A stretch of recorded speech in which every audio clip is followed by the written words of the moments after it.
If you want to customize the lock screen on Redmi 15, then first of all we can open Settings, scroll down a little bit and go to Personalization.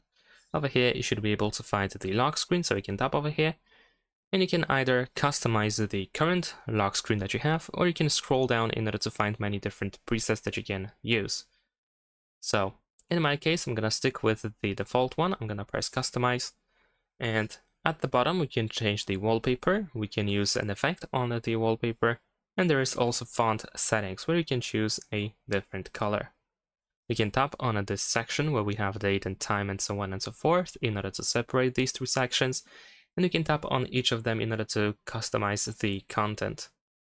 And over here we have a signature, so you can write anything over here, and once you made your changes, press Apply in the top right corner. And then if you made changes to the wallpaper, you can of course apply the wallpaper to both the home screen and lock screen.